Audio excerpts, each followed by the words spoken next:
My name's Jocelyn O'Neill and I'm here with Denise Gambs. Denise, what brought you to our community and why do you stay? So, I grew up in Red Oak, and I had what I consider a wonderful childhood here, and I have lots of great memories. I left Red Oak because I joined the military and I wanted to go out and see the world and experience new things and all that. But I always loved living in a small town, and I love the small town life. And then when I retired from the military, I decided I want to come back here for a lot of different reasons. Family and friends that are here in the area, and I wanted to live in the country. That's something that I've always wanted to do. When I was in high school, my mom and I would drive around, because there wasn't any like Zillow or anything, you know. My mom and I would drive around out in the country and try and find a house that we could maybe convince my dad that we could buy. And we never succeeded at that, but I always wanted to live in the country. And so when I was thinking about coming back here, Tony Johnson heard that I was looking and graciously offered to sell me 5 acres of his farmland, and so now I've moved back. And I really am super excited to be back and really enjoying it, living here. Yeah. Okay, good. What branch of the military? I was in the Air Force. Okay. Yeah. My grandpa was too. Really? That's nice. Okay. What unique characteristics set our town apart from others? Some of the things about Red Oak that I think are unique are basically, one of the things I see is that you know, there are a lot of people here, and the community itself is really dedicated to making this a good place to live. And you see interesting organizations and things like that that are really positive and like seeking out to make things better. I guess Heart and Soul is like a perfect example of that. One of the things that I think are unique are that Red Oak is always striving to like make this a more positive place or make this a good place to live. And we have a lot of interesting things here in the area, like that basically kind of hold on to the history and the culture that we've had in the past, like the like the train depot, or of course the historic downtown area. You know, the town is always kind of working to make that better, and you know, make sure that the stores are in use and all of those things. And then there's the Montgomery County Historical Societies. Yes. And I think those things are really important and unique. And when you drive, like when I was in Texas, my last assignment, and so when you drive up, you drive through a lot of small towns in Iowa once you kind of get off the interstate, and you can tell like there's a difference in the towns that you see. A lot of the small towns in the Midwest, they're kind of, you know, getting a little smaller, and a lot of them look, you know, maybe a little run down, or they look like they're struggling, I guess. And you know, I think like if you look around the downtown area, just like the beautification effort, you know, there's people, I don't know exactly who does all of that, but there are people I know that are working really hard to make sure that beautification in Red Oak is nice. And you know, in the summer, like you never see a blade of grass, right? Like they're mowing constantly, and it just always looks really nice. And I think that really makes the town stand out in that aspect of just always trying to like make this a good place to live. Tell me about a time you felt proud of our community. So when I left Red Oak, and my mom started at some point, helped to start the food pantry here. Okay. And so that's one of the things that I really loved about coming back, is that I have been able, she passed away in 2004, and so I've been able to kind of continue that work for her, and it's been really cool. I think the food pantry is just really unique, and it's such a blessing for our community. So many people in our community use it, and I think it's really cool because I am like continuously kind of overwhelmed by how generous people in this community are. People, you know, maybe an example would be like an organization that we see. I've been back for over a year now, so you see an organization that's maybe consistently giving to the food pantry from within its own organization, like doing that donation stuff. Or sometimes people, like when you work there, you know, regularly, you see maybe a person who comes in almost every week, bringing something that can be used at the food pantry. So I'm just really proud to see so many people in our community willing to either donate their time or donate items. Some people donate money, like it's just a variety of things. But so one of the other things I was thinking about with the food pantry is that I love that we're able to basically extend the life of things. So, you know, all kinds of people donate to the food pantry, right? You might have people that are really have been financially blessed, or the people that are actually using the food pantry, they have something in their home and they've decided they don't need it anymore and they bring it back. And so we're able to really extend the life of things in a way that helps keep things out of the landfill, right? We're not just throwing things away. And I love to see that too. Like even the clothes that we get donated, so if they're past the point of what we think is useful, then we donate them to the high school. I forget, I don't know the name of that program, but where you guys get something back from the clothes that are donated to you as well. So it's just like this continuous like a cycle. Yeah, Mm-hmm. I like that. It's a good answer. Thank you. If you could tell a newcomer one thing about moving to our town, what would you tell them? So I think I would probably tell them,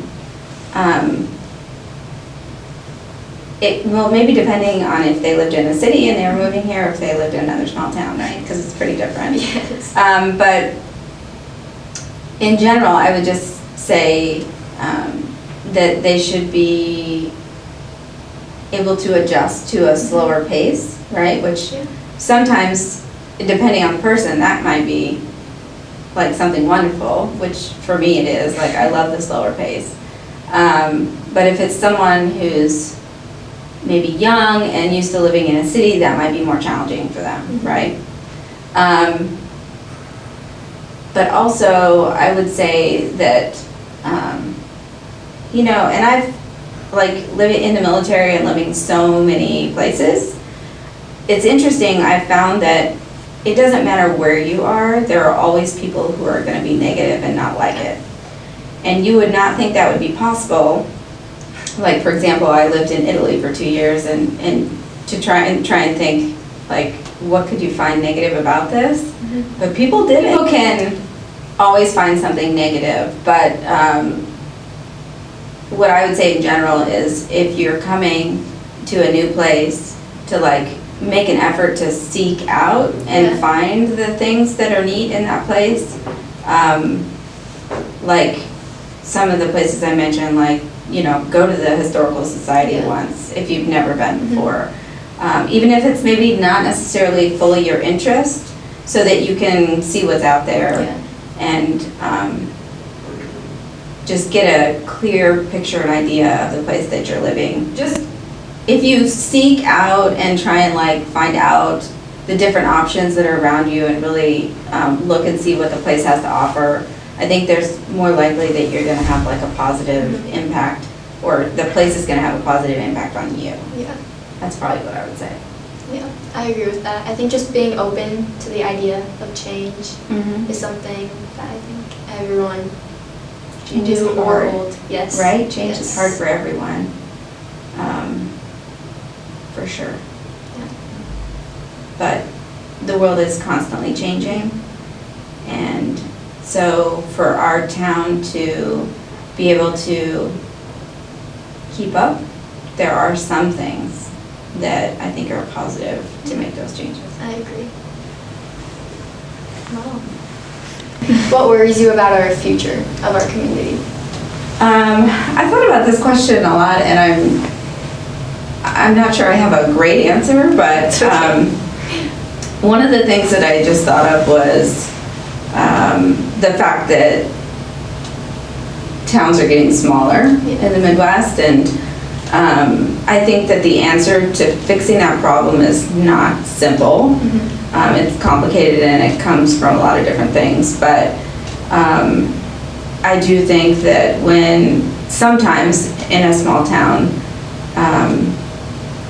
we feel like if we want to do something in particular, like as a career or something, maybe that isn't possible here in a small town, then people go off to the city or things like that. Or even later in life, like say you have an older couple who wants a specific type of facility that they want to live in, that maybe we have some here options, but we don't have all the options, right? And so maybe they leave the community to go and do that in a specific place.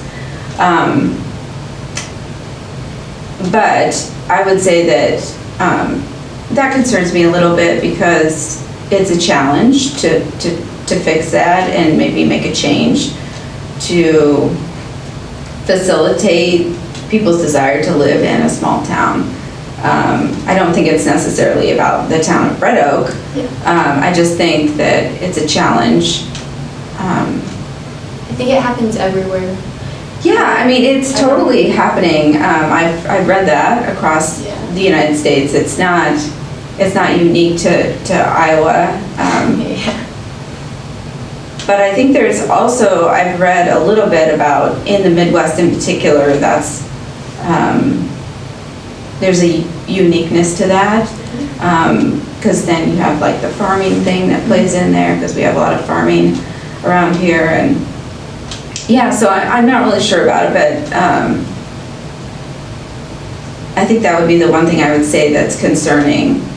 The other thing I had thought about, which you guys can totally edit out if you want to, because I didn't want it to seem negative, like a negative part of the interview. But our society is changing a lot, and so there's some things about living here that are amazing because they haven't changed, right? Like that's one of the things. I sort of neglected to mention this in my first question, but I'm a little bit of a non-traditionalist. Like I live in a tiny house on wheels, and my garage or shed or whatever is a used shipping container. And I like seek out like different things like that that I think are positive for me, maybe positive for the environment, positive things in general, but people aren't used to that, right? So our community has, like society has changed a little bit, and in some ways that maybe can be positive, and some that are like more difficult and challenging and can maybe be seen as negative. So like the example I would use is before I moved back, I was spending some time on the Red Oak Talk of the Town page, just to gather information and, find out stuff. And I had, put a question on there that was like really super simple. It was something about like, does anywhere in Red Oak allow you to bring your dogs into a store or a restaurant? Because I was living in a place at the time that you could kind of take your dog everywhere. And I didn't even have a dog, but like eventually I will have a dog, right? So I was just kind of curious about it, and boy, I was just like so taken aback. Like, people just kind of attacked the question, Yes. and it became like this big thing, and I ended up just deleting it, the question, because I was like, okay, this is like, and I didn't even like engage with anyone, because I don't typically do that online. But like, they were just going back and forth at each other, and people were defending me, and people were like, so it became like a crazy thing. And I like that Facebook page because you can gather a lot of information. You can find out what's coming up or what's going on in the town. But there are situations there that, you know, people can be like really hurtful, or something along those lines, in a way that they would not be in person. Yeah, it's social Right? media. That's how it is in every generation. Even our generation, there's constantly people going online and just saying comments. Yeah, things that they wouldn't say to your face. Yeah. Right.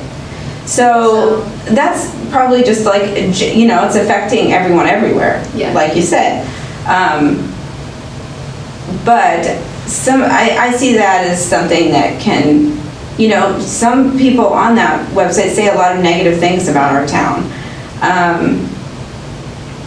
And so it's difficult for people who maybe have never been here to ascertain if that's accurate or not, and all of those things. But so the other thing I thought of is, so like I said earlier, I love, you know, a lot of things about my memories growing up here and things like that.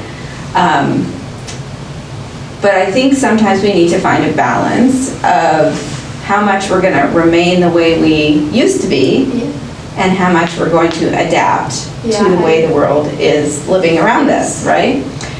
And so there are a lot of things here that, like, for example, when I came back, I was like, wow, this is so cool. Like, I would get something, I would pay someone for a service, like say it was like electrical or water or whatever. Pay someone for a service, and then they wouldn't even make me pay right away. And that was just shocking to me after having lived in like big cities and things like that. You can't get anything done without paying, right? And they're like, oh, I know where you live. Like, I'll send you a bill, or, you know, whatever. And so things like that can be really, can be a positive thing, because, you know, you feel like you're trusted, and, you know, it gives people the opportunity to like do things in a slower manner. Like, everything's not so fast paced necessarily. It's like a slower, just in general, way of living, and I love that about a small town. But then there's also the challenge of, so like when I lived away, I'm used to doing everything electronically. And so that's probably what I would say is the hardest thing about living here for me in particular, is that like, I'll go, like, for example, I'll go to Hy-Vee and you see someone out there like selling Girl Scout cookies or something. And I'm like, oh, I would love to, and I totally would. I would buy a box of cookies or make a donation, but I can't because I don't carry cash anymore. And so in some ways I have tried to adjust to that, but I find myself digging in my heels a little bit and trying to convince people to start changing that and taking electronic methods more. The first thing I had to do, one of the first things I had to do was I had to buy, well, I won't mention it specifically. So one of the things, I had to buy something, it was kind of large. Like, it wasn't something you just had cash in your pocket for. And I went to that place of business, and it was like the first time I've had to do that since I moved back. And I gave them my credit card.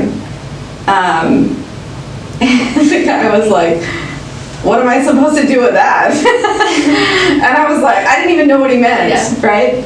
So there are a lot of places around here that it's a struggle, like to pay for things when you're not used to that, right? So that's kind of a silly thing, but no, it's understandable. I think once time like moves on, I think our town will eventually catch up. Yes, I agree. 100%. Yeah. I'm gonna ad lib a couple of things Okay. in here, just that I've thought of as we've talked, but, like one of the other things that I really love about living here, this is just kind of an example, and I've told a million people about this experience. Like the library, for example. So we don't have a coffee shop here, and I know we're getting one, Okay, right? yes. But I am. Is that by the movie theater? Yes. Yes, okay. Yes. So I'm super excited that we're getting a cafe. But because we don't have one, when I studied, I would often go to the library. Yeah. And I had not really been in there much since I'd moved back. And so when I went in the first time, I said, hey, is it okay if I bring a cup of coffee in here? Or is there like a no drink policy or whatever? I was explaining to them like that studying and coffee like go hand in hand with me, and that I can't do one without the other. And they were like, oh yeah, you can totally bring something in. And they're like, in fact, we have coffee here, we can make you a cup of coffee. Yeah. And I was like, really? And they were like, yeah, we'll make it for you. And I drink decaf, and they didn't have decaf. And I said, well, I'll just take a regular today. Normally I drink decaf. And those ladies are so awesome. Mm-hmm. Like every time I go there now, they like offer to make me a cup of coffee, and I can go back there with my coffee and study. And they went out and they bought me decaf coffee. So it's just like those things you would never see that in the city, never ever. And those are the things that kind of make me love this place a little more. Yeah.